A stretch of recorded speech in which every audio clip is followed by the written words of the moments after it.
Oke, peran fisioterapi macam-macam ya. Dari trimester 1 kita udah bisa mulai. Asalkan tidak morning sickness yang berlebihan sampai dirawat.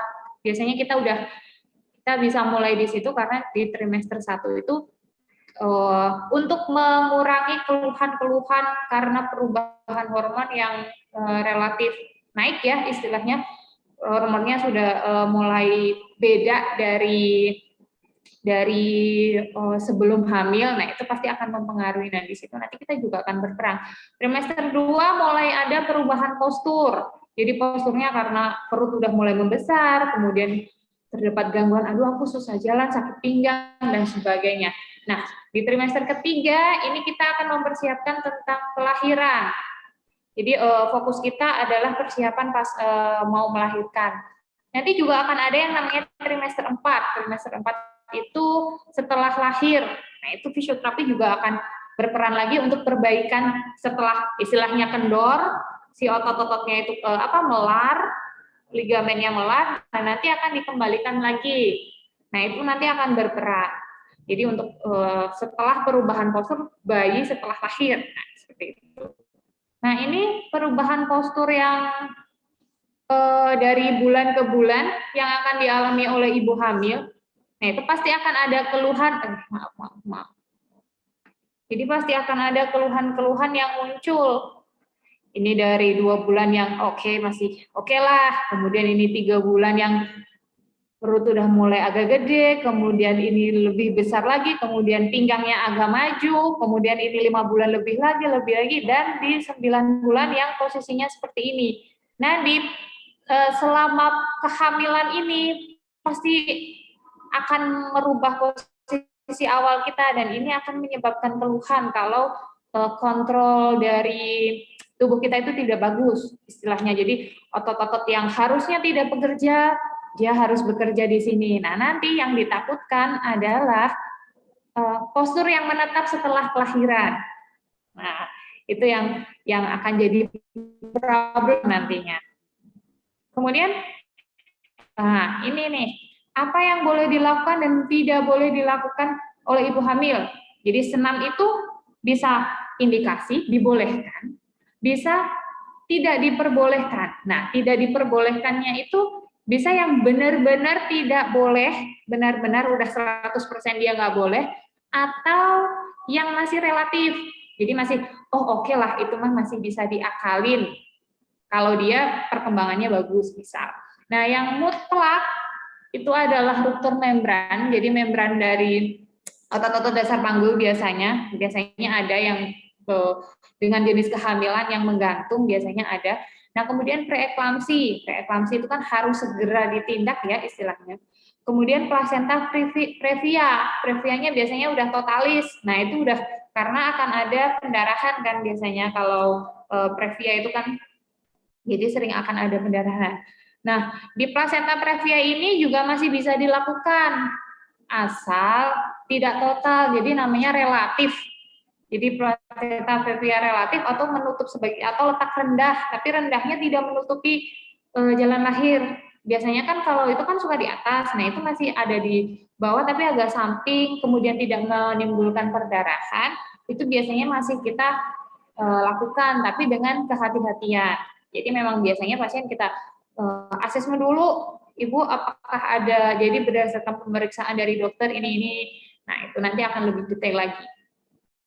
Kemudian memang diabetes yang tidak terkontrol, hipertensi nanti kan akan ada hubungannya dengan preeklamsi. Nah, ini perlu hati-hati. Tiroid dan kardiovaskular, pernapasan atau gangguan sistemik. Gangguan sistemik itu ya termasuk diabetes seperti itu.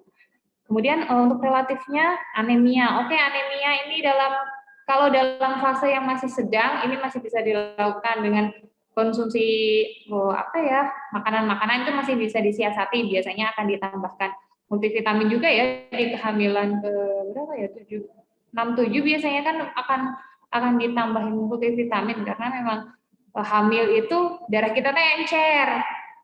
Jadi karena hamil darah kita encer, makanya HB-nya akan cenderung rendah. Kemudian kehamilan kembar. Kehamilan kembar memang kehamilan kembar itu memang proses kelahirannya tuh tergolong cepat dari yang biasanya, dari yang hamil satu, karena memang sistem hormonal. Kemudian ada gangguan makan atau malnutrisi, intinya masih bisa disiasati. Kemudian riwayat persalinan prematur, karena ini akan ditakutkan akan terjadi di kehamilan setelahnya. Tapi ini tetap akan bisa dikonsultasikan dan dipantau. Jadi nanti perlakuannya akan berbeda dengan senam hamil yang tidak ada keluhan, kayak gitu. Nah, ini yang terpenting dari sebenarnya semua gerakan yang kita lakukan sehari-hari. Ini adalah yang terpenting adalah foot tripod. Jadi foot tripod ini tuh tempat yang paling stabil sebenarnya. Jadi selama pergerakan kita, saat kita berjalan, saat kita berdiri, saat kita duduk, aktivitas apapun, asalkan pembebanan kita ada di 3 titik ini secara rata, itu nanti tidak akan masalah, tidak akan terjadi problem harus. Kecuali kalau penyebaran dari beban tubuh ke 3 titik ini tidak rata. Nah, kebanyakan itu akan ada di 1 dan 3. Jadi kakinya sedikit begini. Jadi titik pembebanannya ada di tengah tubuhnya. Makanya biasanya nanti akan ada keluhan yang, aduh aku nyeri selakangan, aduh aku kok nyeri paha, jadi pangkal paha, kemudian kok nyeri pinggang. Nah ini nanti pasti akan ada hubungannya antara ketidakstabilan dari distribusi titik berat badan di tubuh. Jadi ini ngasihnya tuh nggak rata, harusnya dia dapat rata nih 3-3-nya ini. Tapi ternyata ada dominan di dalam. Nah itu biasanya nanti pasti akan ada problem. Nah ini, kemudian ini adalah inrect upright posture. Jadi biasanya, nggak biasanya ya, pasti ini ibu hamil akan merasakan kalau semakin besar kepala tuh pasti akan semakin ke depan. Kemudian pantatnya ini akan ke belakang. Lalu si pinggang pasti akan cenderung sedikit masuk. Jadi kalau diraba, kalau kita raba itu sampai kadang tuh jari bisa agak sedikit masuk gitu. Jadi sampai ada lekukan kayak gitu. Nah ini pasti nanti akan berpengaruh juga. Jadi kemudian tuh nanti si lututnya itu terlalu mengunci, jadi terlalu ke belakang, namanya knock knee kalau kita. Nah harusnya ini tuh ada sedikit lekukan. Nah ada sedikit lekukan di sini, bukan menekuk ya lututnya, tapi ada sedikit lekukan. Tidak lurus ke belakang seperti ini. Kalau lututnya lurus ke belakang, ini otomatis nanti si ini ke depan, kemudian pantatnya ke belakang, kemudian ini ada cekungan, itu akan sudah dipastikan. Ini berhubungan dengan distribusi penumpuan berat badan di telapak kaki. Jadi ini ada hubungannya kedua ini ada hubungannya. Oke, kemudian ini adalah human fungsi dari pelvic floor, otot-otot dasar panggul. Pasti kalau udah trimester 3 nih, ayo ya ini relaksasi otot-otot dasar panggul. Sebenarnya relaksasi otot-otot dasar panggul tuh apa aja sih? Ternyata otot ini tuh ada 3. Jadi otot ini adalah berbentuk trampolin dan berlapis, tidak hanya 1. Jadi nggak hanya otot dasar panggul teh 1, berarti yang terkenal harus pijat perineum dan sebagainya. Nah itu sebenarnya tidak. Jadi harus ada 3 lapis istilahnya ya. Ada sprinter itu otot kecing. Kemudian ada support otot-otot lain, kemudian otot-otot postur dalam tubuh. Jadi kan panggul kita tuh bentuknya kayak mangkok. Kemudian di antara mangkok ini nanti akan ada otot-otot dasar panggul yang nantinya kalau di trimester ketiga itu justru dia harus rileks untuk kepala bayi itu bisa masuk. Nah itu otot-otot fungsinya otot-otot dasar panggul di situ. Nah nanti pelemasannya harus seperti apa? Nah itu nggak bisa cuma dirilekskan dalam satu sisi, karena nanti di situ tuh ada di perut itu nanti juga akan ada hubungannya dengan otot-otot dasar panggul yang di bawah. Dia akan membantu merilekskan otot-otot dasar panggul itu dari situ. Karena dia tidak bisa dikontrol langsung, aku harus lemes, misal tangan ya, aku harus melemesin nih. Nah, itu tidak bisa. Kalau otot-otot dasar panggul itu, dia harus dibantu dengan yang lain. Jadi nggak bisa apa ya, nggak bisa semena-mena langsung di ini, aku harus rileks nih, perutku harus rileks mungkin. Itu nggak akan rileks. Karena dia ototnya kecil-kecil dan dibantu yang lain, dia harus ada bantuan dari yang lain juga untuk merilekskan. Oke, kemudian yang kita lakukan pertama kali nih kalau pasien datang, jadi bedanya apa fisioterapi sama yang lain-lain, istilahnya senam dengan fisioterapi dan senam yang lain-lain. Kita ada asesmen dulu, karena tiap individu itu punya bentuk tubuh yang berbeda, postur yang berbeda. Jadi yang kita berikan kepada klien, istilahnya pada pasien satu dengan pasien yang lain, itu pasti ada satu dua yang sama, tapi tidak seluruhnya sama. Jadi karena posturnya dia juga sudah berbeda, kemudian bentukannya juga berbeda, dia distribusi pembebanannya ada di mana, nah itu pasti nanti akan keluhannya juga berbeda, kehamilan keberapa jenis kehamilannya bagaimana, itu pasti juga akan berbeda. Jadi tiap orang pasti punya spesial, jadi ada sesuatu yang spesial pasti. Jadi macam-macam, nah ini dari bentuk semuanya. Nah kemudian adalah breathing and relaxation. Nah, breathing dan relaksasi yang kita lakukan setelah dan ini, ya tiap orang juga tidak akan selalu begini. Jadi pasti akan ada, kalau tidur terlentang malah justru sakit relaksasi. Atau, aku lebih nyaman duduk, tidur terlentang dengan kaki bagaimana. Nah, itu pasti nanti akan ada bedanya. Nah, kemudian untuk trimester akhir, istilahnya rehabilitasinya. Nah, itu adalah penurunan intensitas, malah justru kegiatan aktivitas senam itu tuh udah nggak butuh power lagi. Karena itu untuk persiapan kelahiran itu tuh power sudah tidak bukan jadi hal yang utama. Beda dengan trimester kedua yang harus persiapan fisik. Nah, trimester ketiga ini udah turun intensitas dari latihannya. Yang dibanyakan adalah diafragma breathing. Kemudian adalah pelvic floor muscle activation. Jadi udah harus diaktifkan karena untuk relaksasi dari otot-otot dasar panggul supaya kepala bayi itu bisa masuk ke bawah. Makanya biasanya dokter di trimester ketiga, ini kepalanya belum keraba atau belum ngunci. Nah, itu berarti pengaruh dari otot-otot dasar panggul yang masih kaku. Nah, dan untuk mobilisasi di area dada karena harus nafas itu udah mulai nggak boleh lupa istilahnya. Jadi biasanya ibu hamil yang mau mendekati kelahiran itu tuh deg-degan. Yang terjadi adalah sering lupa. Jadi nanti aku harus gimana, apalagi kalau udah lahiran. Waduh, itu apapun yang dilakukan, yang misalnya rajin banget senamnya, tapi mendekati di kelahiran itu nanti pasti lupa. Jadi dia kontrol nafasnya itu tidak spontan. Jadi udah kacau nafasnya, kemudian kalau udah kacau nafasnya pasti kehabisan tenaga. Nah, itu harus terjadi otomatis itu. Jadi nafas yang kita latih itu harus dimulai dari trimester awal sebenarnya. Nah, tapi tidak menutup kemungkinan semester 2 dan mau ketiga itu mulai bisa dilatih.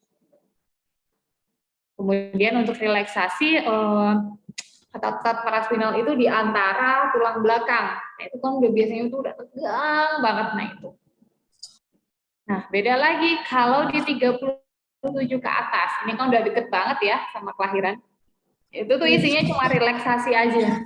Benar-benar relaksasi, tidak ada aktivitas yang kayak squat, kemudian ini udah nggak ada.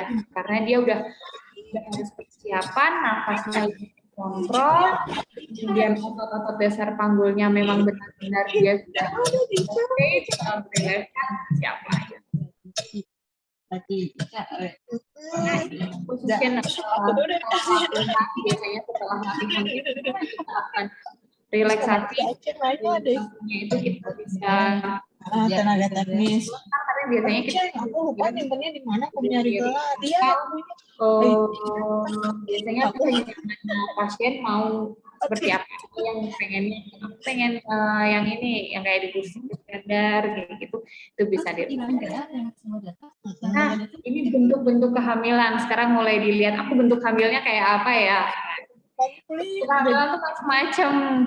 Jadi bukan kalau bulat itu cewek apa cowok, terus kalau lonjong itu menunjukkan kelamin apa. Nah, itu enggak, karena itu nanti ini berhubungan sama dia lemah di mana. Otot itu lemah di mana. Jadi kalau otot-ototnya lemah pasti nanti akan ada bentuk-bentuk dari posisinya ke depan. Yang hiperlordosis begini, ini hiperlordosis ya namanya, yang saya tunjukkan di panah ini. Jadi dia terlalu masuk ke depan. Jadi nanti dia akan sakit, makanya dia. Kemudian ini yang bulat. Jadi bulat ini kehamilannya oke, masih oke. Tapi ada ini bulat sedikit ke bawah. Nah, ini nanti pasti ada ada nyeri di hip, kemudian simfisis pubis, jadi di pubisnya, di sakrum itu di sekitar pangkat istilahnya ya, otot-otot duduk. Nah, itu. Kemudian nah ini yang bulat. Nah, itu yang bulat adalah rileks di sininya dia pasti ada kelemahan. Makanya dia agak sedikit bulat tapi agak turun. Nanti akan ada yang turun lagi. Nah, ini ada kelemahan. Jadi kan harusnya bulat begini. Nah, ini masih ada ke bawahnya. Nah, ini yang bikin problemnya. Kemudian ini, nah namanya hanging down. Ini banyak. Kalau yang hanging down kayak gini tuh lemahnya general hypotone. Dia nggak mampu nopang kehamilan istilahnya ya. Jadi, mau mendingan jalan daripada yoga. Powernya itu lemah.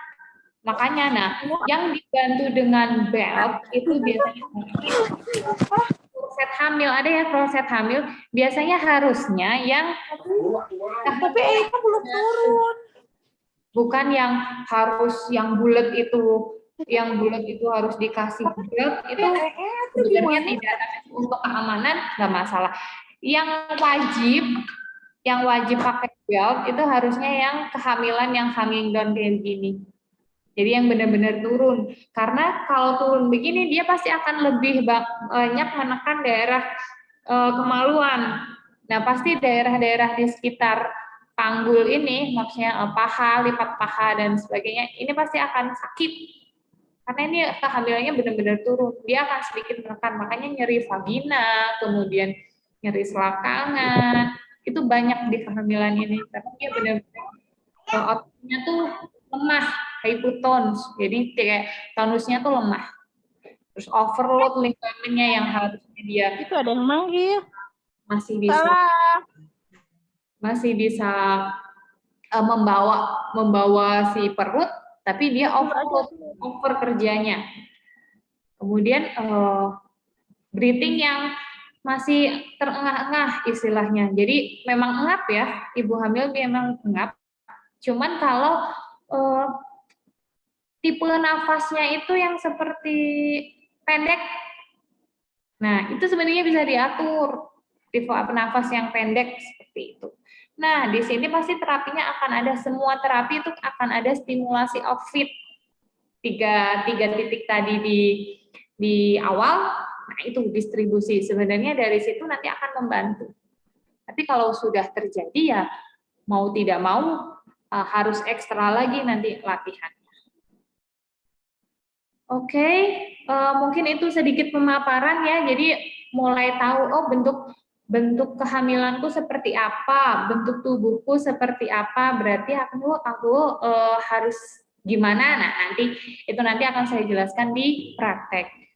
Mungkin sudah siap semuanya untuk praktek? Siap, insya Allah. Siap, Bu. Siap insya Allah. Siap, insya Allah.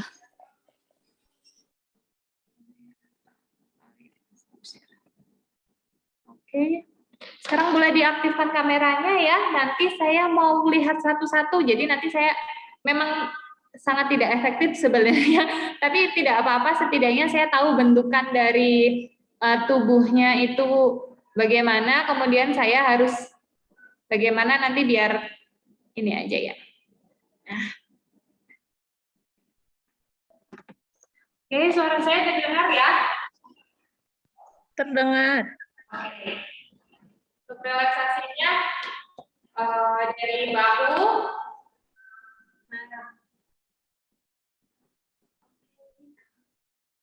belakang, kemudian telapak kakinya, setelah pemanasan tadi ya, kemudian ke dalam,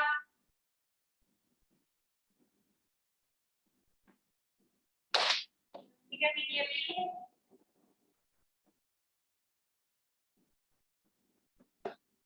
kemudian ke dalam. Oke, yang pertama kali saya pengen lihat, nanti kalau diaktifkan kameranya ya, saya pengen lihat nanti tipe-tipe nafasnya dari masing-masing ibu-ibu hamil di sini. Jadi untuk nafas, saya nggak ngajarin nafas yang benar, kita tiap hari udah nafas. Jadi nafas bisa dipakai nafas dada boleh, asalkan otot-otot lehernya itu tetap rileks. Jadi nafas yang benar itu tidak harus. Nah, kalau nafas kita udah, itu akan ada otot-otot yang seharusnya dia tidak bekerja jadi bekerja. Makanya yang terjadi adalah nafas kita, kok aku sering engap, kemudian nafasku kok terasa pendek ya. Nah, itu.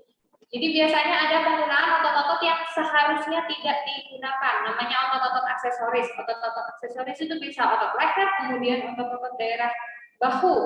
Harusnya nafas itu sedapatnya aja. Jadi tarik nafas, hembus. Tanpa ada pergerakan dari bahu dan ketegangan dari otot-otot leher. Oke ya. Saat tarik nafas, biar gampang, saya biasanya hirunya lewat hidung, kemudian buangnya lewat mulut. Semampunya saja. Nah, itu nanti akan lebih efektif daripada tarik nafas, karena persepsinya kalau tarik nafasnya ini ngangkat, pasti nafas yang didapatkan akan lebih banyak. Nah, itu padahal salah. Maka itu akan tambah bikin capek sebenarnya. Jadi oke ya, tarik nafas, relax. Hembuskan lewat mulut. Tarik nafas lagi. Hembuskan lewat mulut. Harusnya bisa sampai 6 sampai 8 hitungan. Jadi tarik nafas 1 2 3 4 5 6 7 8. Kemudian buangnya juga 8. 1 2 3 4 5 6 7 8. Kalau mampu di 6 itu sudah bagus, karena biasanya udah ngap-ngapan. Jadi konstan, ngambil nafasnya konstan. Tarik nafas 1 2 3 4 5 6. Oke, buang 1 2 3 4 5 6. Oke, saya pengen lihat dulu bagaimana cara nafasnya dulu ya. Boleh diaktifkan kameranya atau boleh sambil duduk, boleh. Wah, ada teman, maaf ya, ada teman saya yang ikut. Jadi sama-sama fisioterapinya. Oke. Yuk, kita mulai ya. Tarik nafas. Hembuskan. Tarik nafas lagi. Hembuskan. Untuk Mbak Anggi, itu bahunya masih agak naik ya? Relax aja. Terus untuk Mbak Santi, itu juga terlihat sekali bahunya agak sedikit naik. Apa-apa, masih belajar, masih hari pertama. Sama-sama belajar di sini ya. Oke, kita mulai lagi. Tarik nafas. Hembus. Oke, tarik nafas. Hembus. Nah, coba dihitung. Kalau bisa sampai 6 hitungan, jadi tarik nafas 1, 2, 3, 4, 5, 6. Itu udah bagus. Kemudian hembuskan. 1, 2, 3, 4, 5, 6. Itu masih oke lah kalau 6. Memang normanya itu 8 lah ya. Cuman karena engap dan susah, ini padahal dilakukan setiap hari loh nafas tanpa kita sadari, ternyata itu yang mengeluarkan energi yang begitu banyak. Apalagi nanti kalau pas lahiran, kalau nafasnya salah pasti energinya habis. Oke, yuk mulai lagi. Tarik nafas. 1, 2, 3, 4, 5, 6. Langsung hembuskan. 1, 2, 3, 4, 5, 6. Oke. Oke, itu untuk nafas ya. Yang kedua, saya pengen tahu berdiri, kemudian agak diarahkan ke telapak kaki, lalu menghadap ke kamera. Saya pengen tahu titik penumpuannya ada di mana. Harusnya titik tumpu kita adalah seperti ini. Ya. Dari permukaan yang datar. Begini. Ada 3 titik tumpuan di sini. Maaf ya, 1, 2, 3. Titik tumpuan kita ada 3 titik tadi. 1, 2, 3. Tumbuhkan semua berat badan di situ. Kalau masih ada yang begini, yang ada ke dalam, nah ini adalah titik tumpu yang di dalam. Geser ke sebelah kanan, istilahnya ke bagian luar dari kaki. Nah, nih, rasanya sedikit tidak nyaman karena itu otot-otot yang tidak pernah diaktifkan ikut diaktifkan. Rasanya akan pegel. Sebenarnya jalan juga akan memakai 3 titik tumpuan ini, harusnya. Jadi dia nanti akan menghindari yang namanya otot yang terlalu banyak bekerja dan otot yang sedikit bekerja. Jadi akan imbang. Oke ya, posisinya seperti ini. Kaki tidak begini, tidak begini, tidak begini juga, dan tidak begini juga. Jadi begitu dicek, itu nanti yang namanya telapak kaki itu tidak akan lepas. Jadi kalau gini, telapak kaki itu dia akan nempel. Kalau begini pasti ini, nah, ini akan bisa keangkat. Kalau titik tumbuh bebannya ada di dalam. Tapi kalau 3 titik tadi imbang, dia nanti pasti telapak kaki itu yang jari-jari dia nggak akan bisa keangkat. Oke ya, kita mulai. Saya pengen lihat kakinya.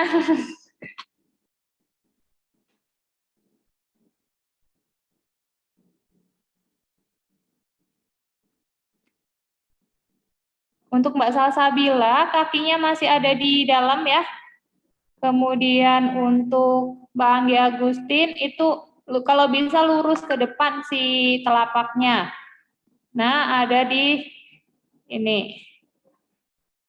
Mbak Yowan, masih ada di dalam yang sebelah mana? Kanan ya ini ya? Kanan atau kiri masih ada yang di dalam pembebanannya. Untuk Mbak Asti memang tidak punya lengkung kaki ya? Kalau pas berdiri agak flat, agak nggak kelihatan. Oke.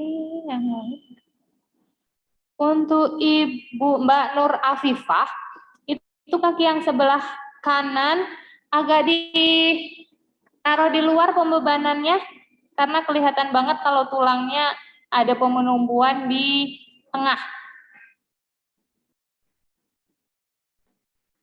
Kemudian untuk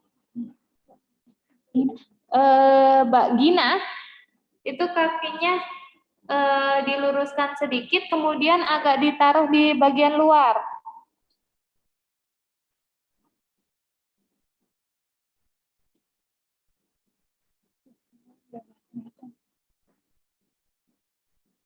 Oke.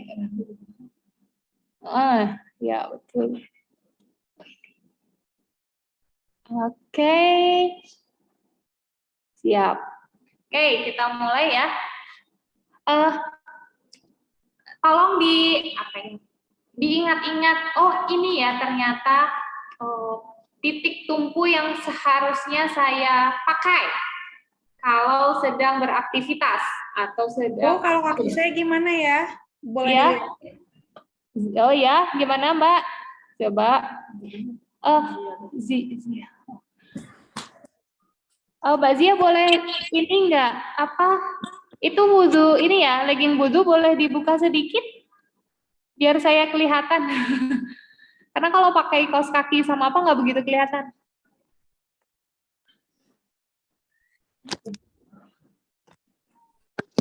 Kaki yang sebelah kiri agak keluar sedikit.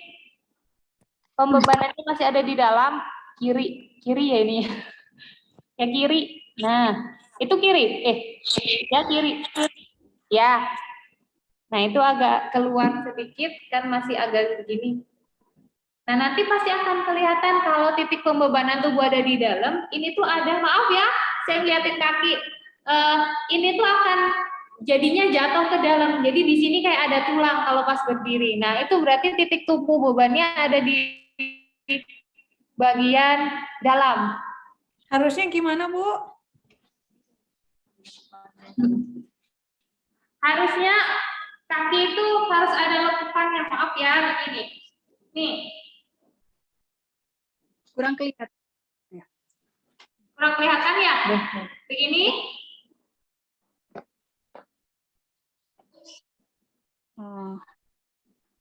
Titik tumpu beban, nih, nggak bisa diambil.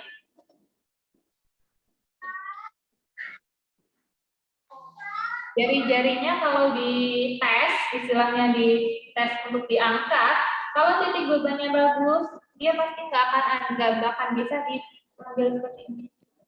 Nah, kalau begini, yang bagian ujung sini, kalau titiknya di dalam ya, kalau titik di dalam, ini pasti nanti akan bisa diangkat seperti ini.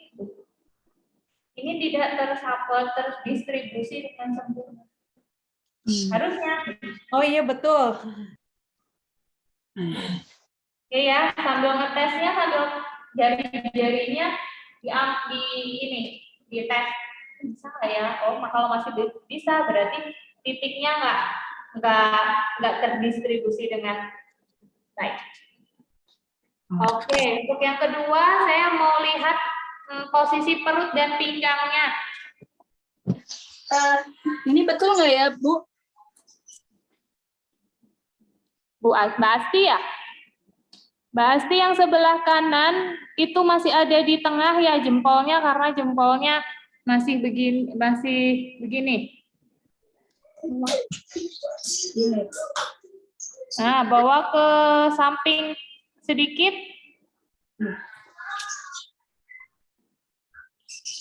Bebankan ke sisi luar sedikit, Mbak.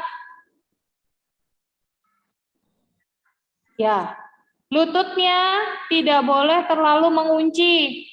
Jadi harus agak sedikit ditekuk. Jadi nggak begini, tapi agak sedikit begini. Nanti distribusinya pasti akan bagus. Oh iya. Mulut itu knock nih, tuh nggak begini, tapi begini. Oh. Nah, kemudian nanti akan ada hubungannya sama pinggang. Pinggangnya yang masih begini, ini pasti lututnya lurus. Bawa sedikit lututnya ke depan, kemudian tumpuannya 3 titik itu tadi, pasti dia akan sedikit turun ini ya. Kemudian kalau masih ada yang begini, berarti pantatnya dikencengin, kayak pipis kencengin, kemudian bawa ke depan. Kelihatan nggak? Ini ya, untuk yang hiperlordosis istilahnya ya. Itu kakinya dibenerin dulu, 3 tumpuan, 3 titik itu tadi.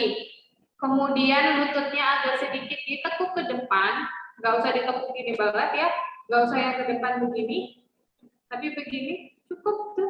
Ini pasti akan sedikit turun sih pinggang, pantat. Nah kalau masih ada dan ini masih akan ada cekungan di pinggangnya, pantatnya dikencengin lalu dibawa ke depan.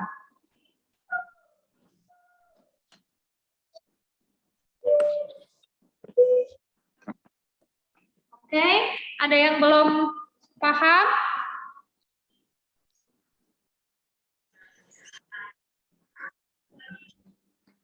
Oke, tolong bajunya agak dipresin ke pinggang ya. Jadi biar saya tahu itu terlalu masuk atau enggak. Jadi ininya nanti terlihat.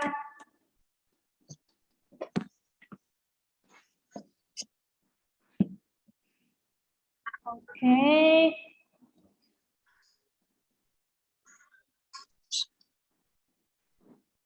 Oke. Untuk Mbak Windy Gita ya. Pantatnya agak dikencengin. Agak dikencengin lalu ditarik ke depan si pantatnya. Bisa?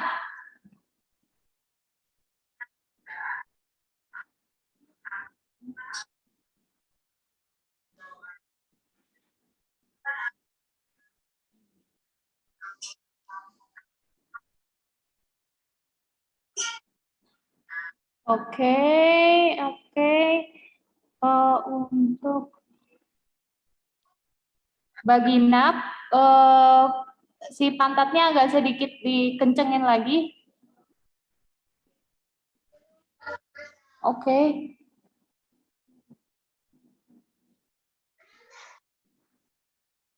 Untuk untuk Mbak Asti, tangannya coba agak dikedepanin. Saya pengen lihat pinggangnya.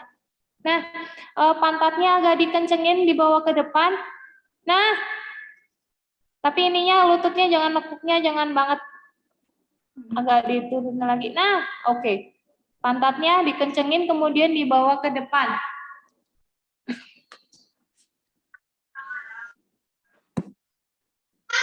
Iya, nah begini kemudian kan begini nih, bawa ke depan. Jadi yang main adalah panggulnya.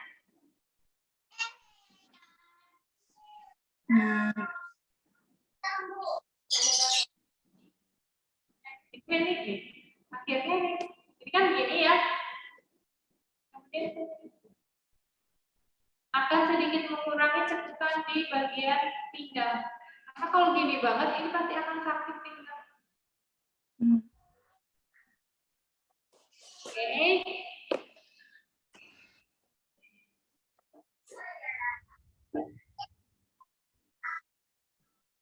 Oke. Untuk Manisa masih bingung ya, kaki dan ininya, pinggangnya. Oke. Jangan terlalu menekuk si lututnya, pantatnya kencengin lalu dibawa ke depan. Jadi pas panggul dan jadi pas ini. Pas panggul dan ini aja yang dibawa ke depan ke sini. Jadi nggak sama badannya. Nanti kalau sama badannya yang terjadi adalah kayak melengkung.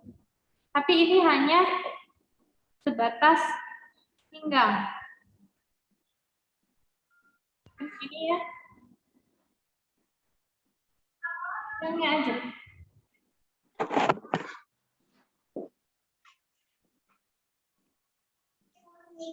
Oke ya. Oke. Bu, saya minta dilihat ya. Oh ya.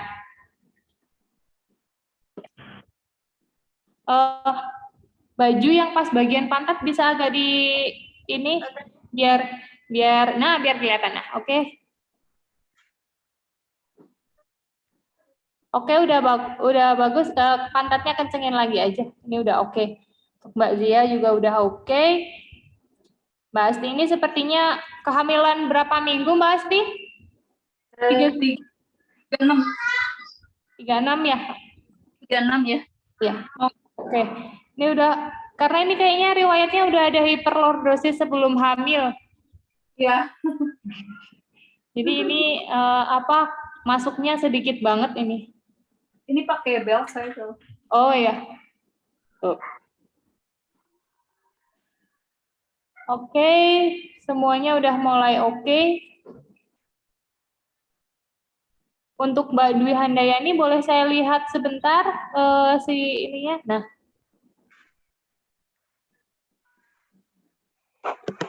Kencengin dikit ya Mbak Dwi Handayani. Si pantatnya bawa ke depan. Ini sepertinya juga udah ada hiperlordosis sebelum hamil. Kalau capek, duduk dulu minum. Boleh.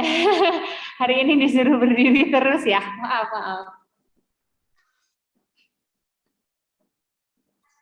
Oke, kita istirahat sebentar, minum dulu. Itu.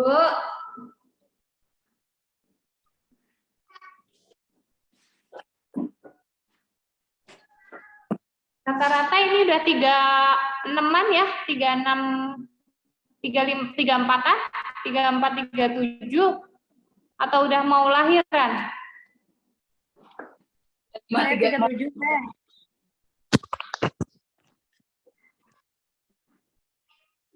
37, Teh. Oh, 37 ya. Saya banyak relaksasi aja ya. Ini kalau untuk yang trimester 3 ini. Jadi untuk gerakan-gerakan itu adalah basicnya. Basic itu sudah menghabiskan tenaga. Lumayan. Kemudian nanti saya akan relaksasi atau gerakan-gerakan yang sekiranya untuk mengurangi keluhan mungkin ya. Jadi seperti nyeri pinggang, kemudian nyeri selakangan, lalu nyeri panggul. Begitu? Bagaimana? Ada yang punya keluhan mungkin?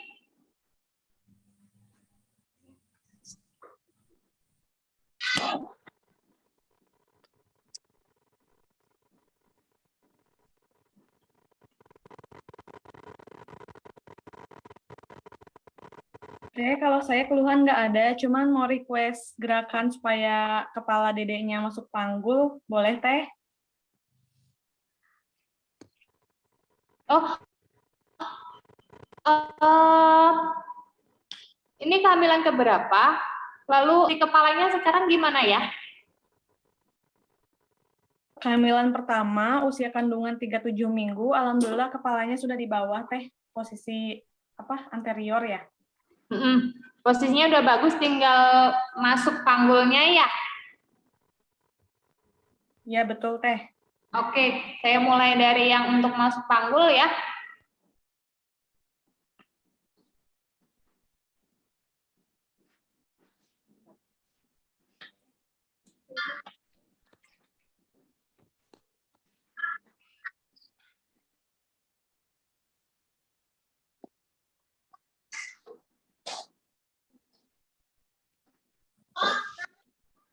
Kelihatan nanti ya, kelihatan.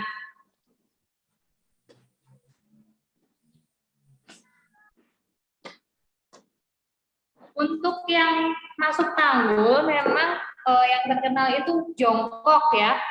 Nah, jongkok sendiri juga perlu menurut saya perlu bantuan juga. Kemudian jangan lupa tapakan kakinya itu tetap ada di 3 titik tadi.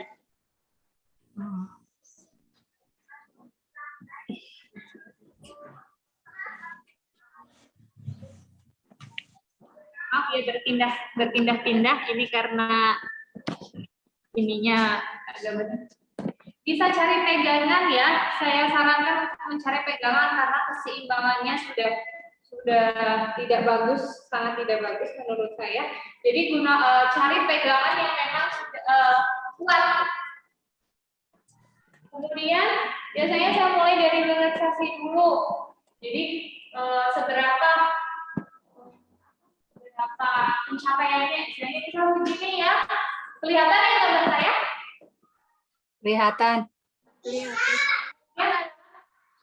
Badannya dikucukkan dulu aja, turunin aja. Dibuat rileksi pinggang. Sangat rileksi, nggak boleh bergerak. Jadi kayak menggantung, seperti menggantung.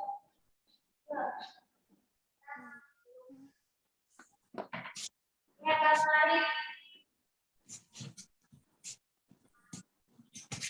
Oke, tembus.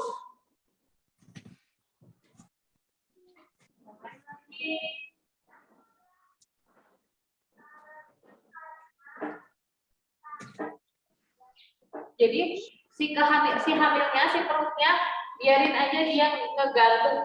Jadi kita kayak ngegantung.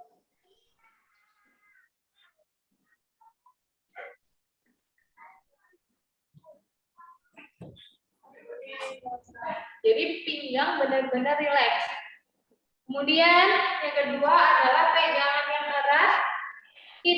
Tiga titik di kaki tadi jangan lupa. Baru kita jongkok perlahan.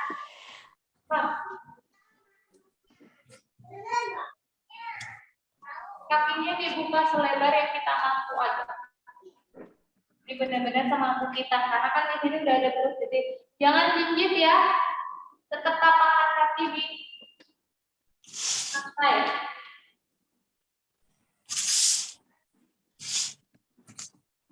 Boleh. Nah, untuk naiknya ini juga pelan-pelan, jadi jangan langsung naik. Naiknya pegang atasnya dulu, kemudian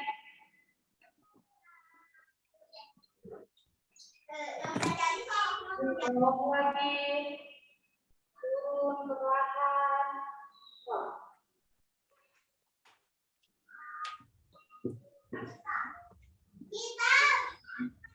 Naik lagi. Oke, di gerakan kedua. Gerakan ketiga adalah bisa ambil kursi, tapi tetap pegangan. Kemudian kaki.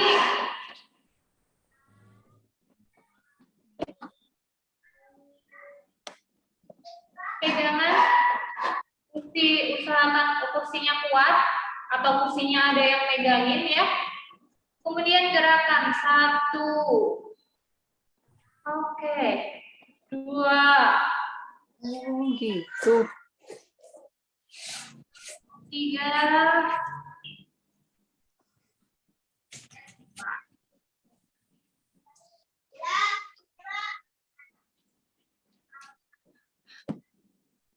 Jadi badannya menghadap ke depan ya, jadi kakinya akan membuka. Jadi ini aku ada ke depan, ada ke sana ya. Lalu kakiku aku buka ke samping kanan, samping kiri juga nanti.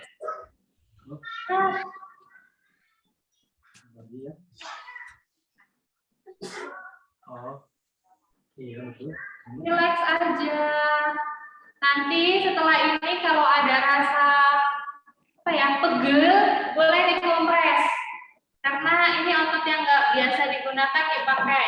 Kemudian ganti sebelah kiri. Lagi pegangan lagi. 1. 2. 3.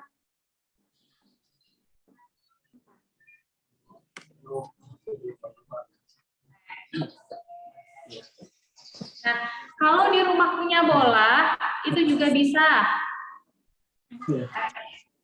Itu harus lebih dari 90 apa boleh 90 derajat bukanya?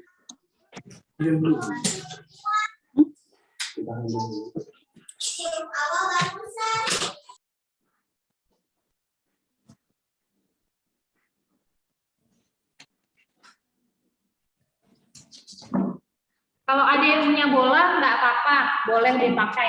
Tapi ingat, gerakannya adalah menggerakkan panggulnya ya, bukan badannya. Oke ya, gerakan di gimbal adalah pergerakan dari panggulnya. Kemudian ini panggul diputar, jadi nanti kaki tidak akan bergerak. kaki ini hanya sebagai support, jadi hanya sebagai bantuan aja. Jadi tidak begini,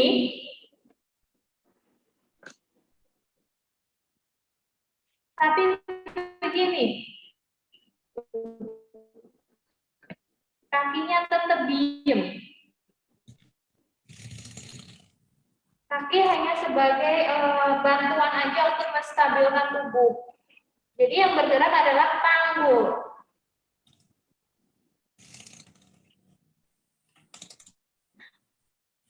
Gitu. Oke.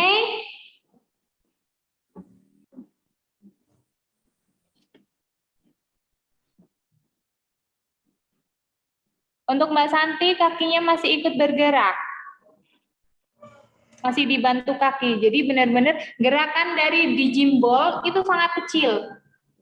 Jadi nggak sampai yang bisa lebar memutar gitu, dia nggak. Jadi dia hanya kayak, misal ini titik ya, dia hanya memutari titik itu. Pergerakan dari panggul itu kecil sebenarnya. Jadi nggak sampai yang benar-benar lebar, benar-benar lebar.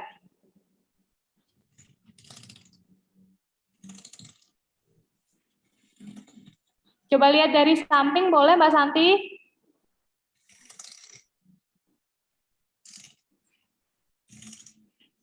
Agak ke belakang sedikit, bolanya, ininya, duduknya, nah biar stabil. Oh, karena agak pendek ya. Bolanya biasanya itu ukurannya harusnya di bawahnya kalau untuk Mbak Santi. Apa-apa. Itu masih terlalu lebar. Fokus ke panggulnya Mbak Santi. Oke, untuk Mbak Dwi Handayani boleh lihat dari samping.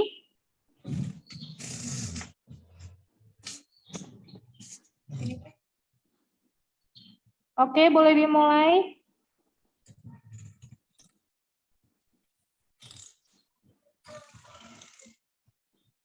Oke, udah mulai benar, tapi kakinya kadang masih ikut ke depan. Masih ikut bantuin. Jadi yang bergerak adalah benar-benar bagian pantatnya. Pantat tapi naik ke atas, jadi benar-benar panggulnya. Oke ya, itu note untuk yang sudah punya bola, yang ada bola di rumah. Jadi yang bergerak itu kaki itu hanya sebagai bantuan, bukan untuk menggerakkan. Jadi gerakannya nggak akan mungkin dia lebar, nggak akan mungkin dia banyak. Jadi gerakannya akan fokus di satu titik, di titik itu aja. Nanti dia akan rileks. Kalau gerakannya lebar, pasti itu nanti akan yang jadi fokusnya nggak jadi ke otot dasar panggulnya, tapi ke tulang-tulang paha.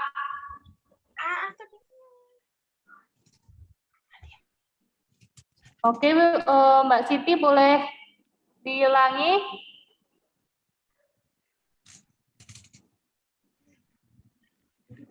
Ya, itu udah betul, agak maju sedikit. Maju gimana, Bu? Biar nggak terlalu ke belakang. Segini. Siapa lagi? Mbak Yohan ya. Boleh lihat Yohan.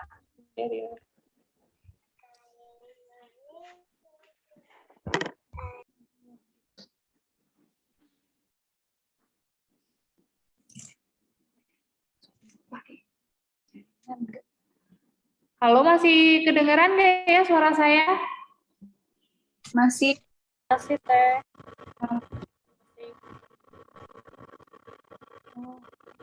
Oh, masih ya. Soalnya jaringannya sepertinya kok saya sedang tidak bagus. Oke, untuk Mbak Yohan Mei, boleh dilihat gerakannya dari samping?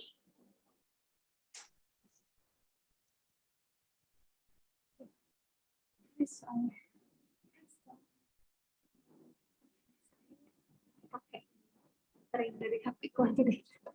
Udah kok, Pak.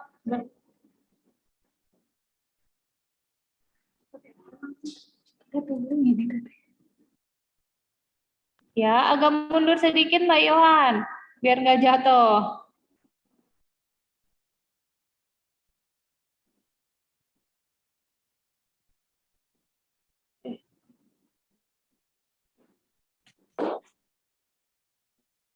Enggak, freeze. Freeze nih.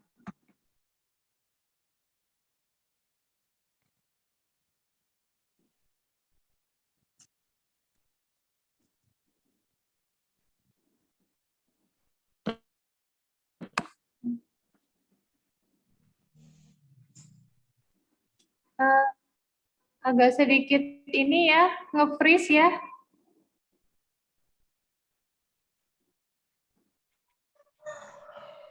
Iya, tadi Kalau nge-freeze, Teh. Kalau ini sudah nge-freeze belum? Enggak ya? Karena yang Enggak, lain seperti dalamnya.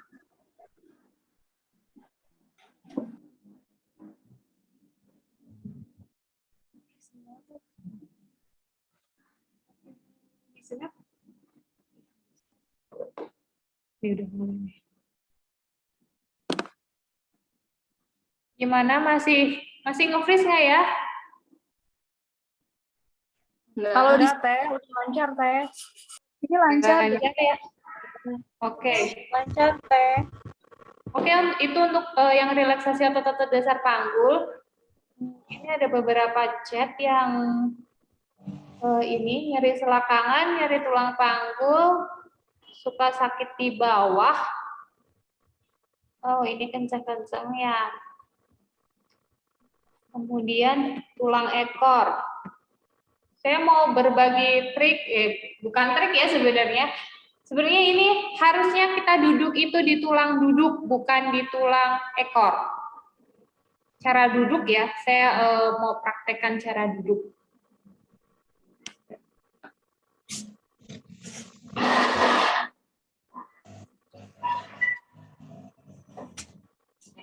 Oke, kita itu punya tulang duduk dua, antara kanan dan kiri. Maaf ya, antara kanan dan kiri ini adalah tulang duduk kita, bukan di tengah. Ya, ini kanan kiri adalah tulang duduk kita. Kita duduk, harusnya duduk itu di tulang duduk ini, bukan di tengah. Nah, kalau kita duduk jangan terlalu di kursi yang empuk. Jadi kursinya itu yang kayak kursi makan yang agak keras tapi nggak terlalu keras. Kemudian kalau mau duduk, angkat ya. Kita doyan ke salah satu sisi. Misal kita berdoyan ke sebelah kanan, kemudian ini pantatnya tuh diambil, otot pantatnya diambil ke samping. Habis itu taruh. Setelah yang kiri, pantat yang kiri udah ditaruh, kemudian ganti yang sebelah kanan dibuka, kemudian ditaruh. Nah, itu nanti akan terasa dua benjolan kanan dan kiri. Nah, itu adalah tulang duduk kita. Jadi bukan di belakang seperti ini, tapi begini. Bukan begini, tapi begini. Bukan juga begini. Ya, caranya duduk untuk di tulang duduk adalah seperti itu. Jadi buka ambil si pantat, otot pantat ini diambil. Tuh. Ambil, buka, taruh. Lalu satunya buka, taruh. Itu nanti terasanya akan lebih nyaman, tidak ada di tengah. Gimana?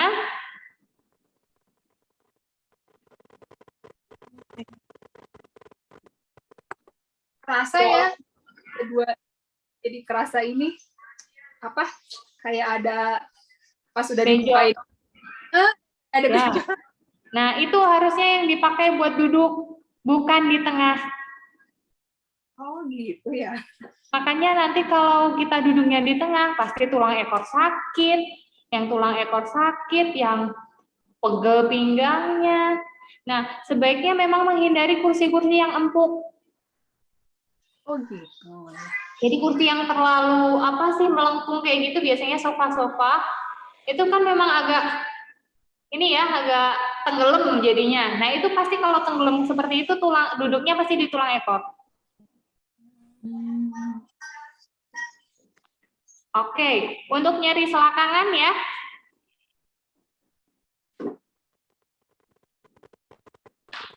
Boleh diambil handuknya.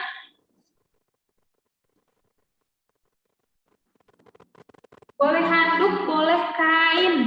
Jadi nanti untuk relaksasi otot-otot dasar otot-otot selangkangan itu biasanya otot-otot bagian dalam, paha bagian dalam dia akan sedikit menegang.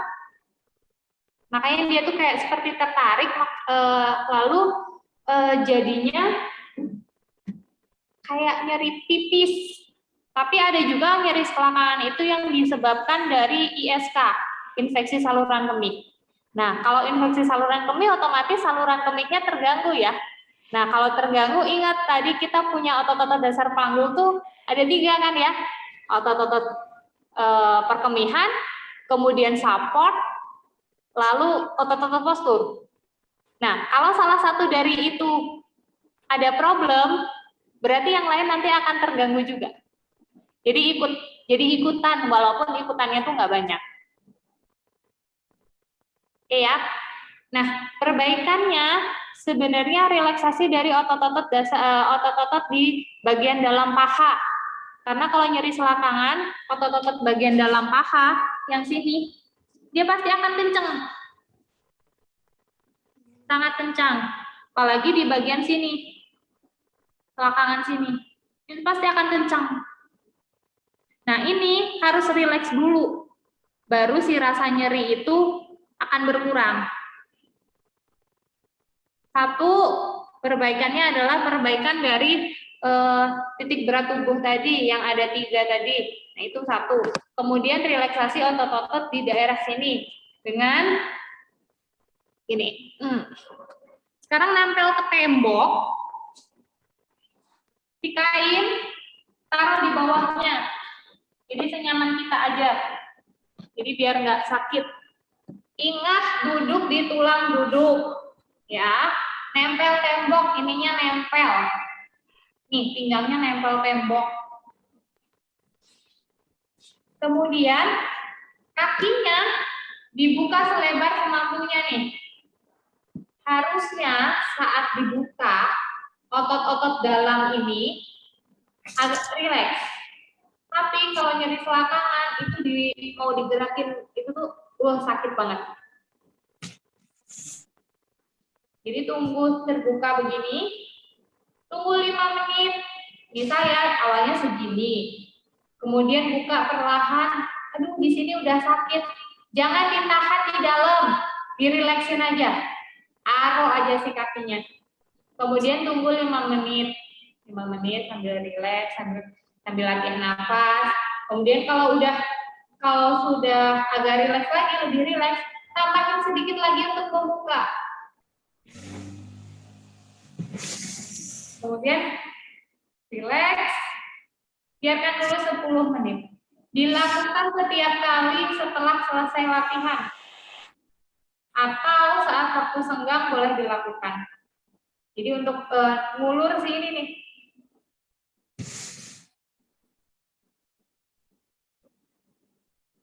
Oke, jadi dibuka selebar semampunya. Lalu biarkan rileks. Karena biasanya itu nanti kayak ketarik, bukan split ya, 2 split ya. Tapi ini dibuka.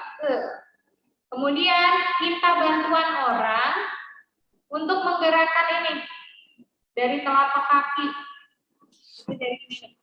Jadi ini ya. Ini. Nah, ini gerakan dari sini. Telapak kaki ke dalam, keluar. Dalam, keluar. Dalam, keluar. Gantian, itu sambil relaksasi. Dalam. Jadi nanti yang menggerakkan si kaki kita tuh harus benar-benar ditaruh, kemudian orang lain akan menggerakkan.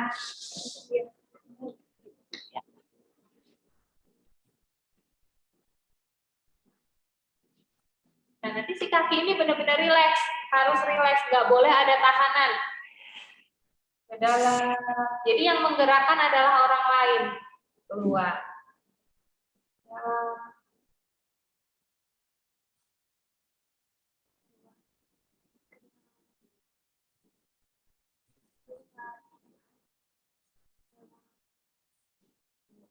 Jangan lupa ini nggak boleh ada lubang ya di temboknya. Jadi benar-benar nempel tembok. Duduk di tulang duduk, nempel tembok. Itu. Oke, itu yang pertama. Yang kedua, saya akan di matras.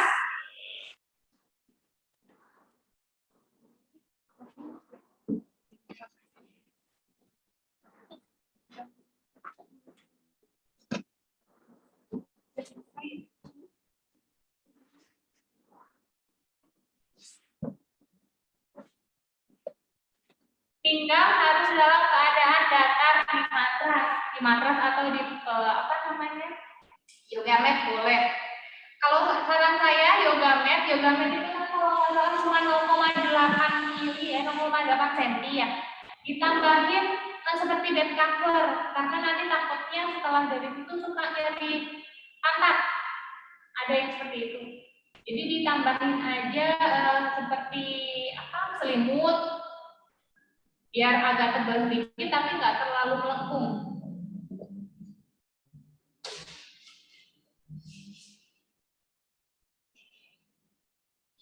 Pinggang nggak boleh ada rongga, tidak boleh ada rongga seperti ini, harus nempel. Nempel ke matras.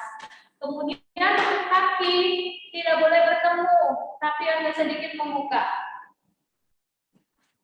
Ini harus begini, tapi harus begini. Ingat tatanan 3 tadi ya, dipakai di sini. Nggak boleh begini, tapi begini. Lutut sejajar dengan bahu. Pembukannya lutut sejajar dengan bahu. Kalau memang ada dirasa yang kurang nyaman di bagian pantat, itu pas bagian pantatnya boleh dikasih kain tadi, handuk tipis tadi.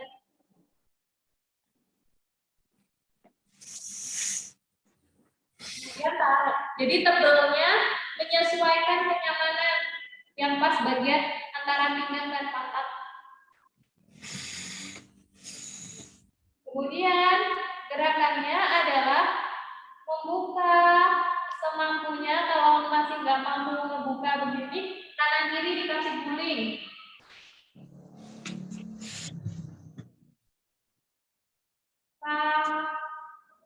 Nanti pas makan kenceng banget di sini, sakit. Buka lagi semampunya. Jadi saat membuka kemudian ada rasa sakit, jangan ditarik, jangan au. Nah, gerakan yang seperti itu akan memperparah terjadinya keluhan. Jadi kalau emang sakit, oh iya, tarik nafas, ambil nafas. Kalau sakit, buka lagi. Kemudian tutup. Lalu buka.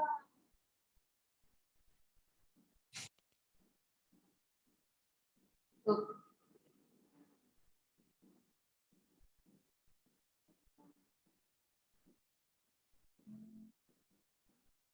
Nah, kemudian ini juga untuk yang nyeri panggul, bisa dipraktekannya adalah gerakan ini. Tuh, samping, kanan, samping, kiri. Biasanya ada yang nyeri panggul tuh kalau ini tuh sakit, ada yang sakit. Intinya saat gerakan kemudian terjadi ada rasa sakit, itu jangan dikejutkan. Kalau dikejutkan dia nanti akan tambah nyengkrem si ototnya, dia nggak akan rileks.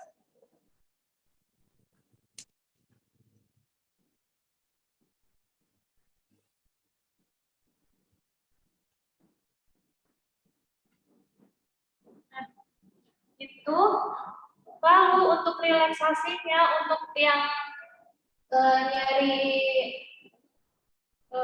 panggul biasanya dan nyeri selangkangan, itu biasanya kita setelah selesai latihan itu akan ada, jadi bagian pantatnya itu nanti akan diganjal lebih tinggi. Jadi nanti seperti tangga jadinya, jadi pantat tinggi, kemudian ke bawah, lebih rendah. Jadi posisinya seperti segitiga begini. Jadi nanti lama-lama dia akan reda. Jadi misal ini yang paling sakit, nah itu nanti ketinggiannya itu sesuai dengan batas sakit. Kalau sudah tidak merasakan nyaman, ya berarti dia ketinggiannya di situ. Jadi saya tidak mematok tingginya harus berapa senti, ada berapa bantal. Nah itu tergantung masing-masing. Oke. Dipikirin. Boleh di rumah boleh dilakukan. Kemudian kakinya boleh dengan bantal. Jadi pas ini nanti posisinya agak seperti seluncuran gitu. Kneenya diposisikan lebih tinggi biar rileks. Kalau enggak, miring dulu. Miring. Cara bangun dan miring. Kemudian cara bangun itu juga sangat penting menurut saya karena akan berhubungan dengan keluhan istilahnya, pinggang dan sebagainya. Jadi saat bangun, saat bergerak miring itu tidak boleh ada yang namanya gerakan meluntir. Nah ini nanti pinggang pasti akan sakit kalau meluntir kayak gini. Jadi tangannya duluan, si pinggangnya ke belakang. Nah tuh. Kemudian kalau mau tidur miring untuk yang sakit selapang dan sebagainya, sakit selapangan, kemudian sakit nyeri vagina, lalu nyeri panggul, itu kaki kalau tidur miring jangan ketemu sama kaki satunya. Jadi harus ada ganjal.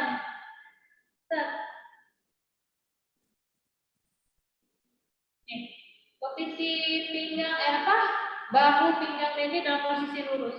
Ini harus begini. Dan ini lebih tinggi, jadi nggak ketemu nanti istilahnya kaki kanan sama kaki kiri itu nggak hilang jadinya. Kalau begini kan hilang ya, kalau kita tidur begini kan hilang. Itu pasti nanti akan lebih sakit. Ini ada bantal atau ada guling. Jadi nanti kaki kanan sama kaki kiri nggak akan ketemu.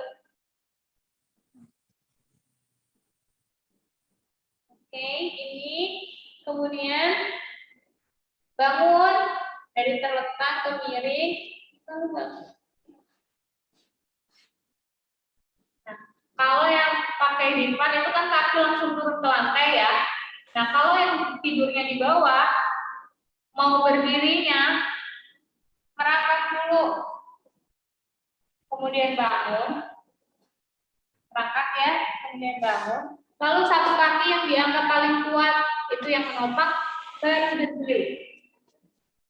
Ini pinggang anak-anak.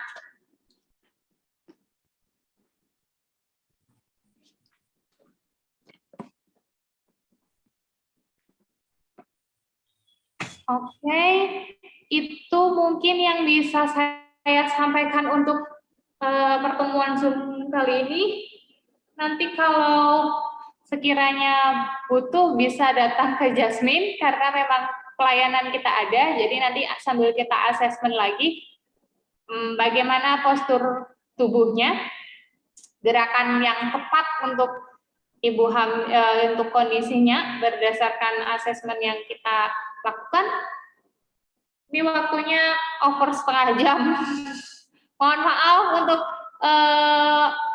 waktu yang jadi molor ya, karena memang keluhannya akan banyak biasanya. Mungkin nanti kalau ada pertanyaan atau ini bisa kontak ke Jasmine, ke MCO atau ke front office boleh, atau kontak langsung ke fisioterapi juga boleh. Nanti bisa sharing sama-sama dengan kita. Oke, untuk sesi pregnancy hari ini saya cukupkan sekian. Untuk pertanyaan dengan itu boleh diajapi ya. Kita ada di Jasmine setiap Senin sampai Sabtu dari jam 9 sampai jam 4. Jadi nanti kalau perlu apa-apa bisa dikonsultasikan dengan fisioterapinya. Baik, terima kasih untuk waktunya yang sudah diluangkan. Semoga yang saya berikan juga bisa dilakukan di rumah. Maaf kalau hanya sebatas itu yang bisa saya berikan. Saya akhiri. Assalamualaikum warahmatullahi wabarakatuh. Sehat-sehat semuanya.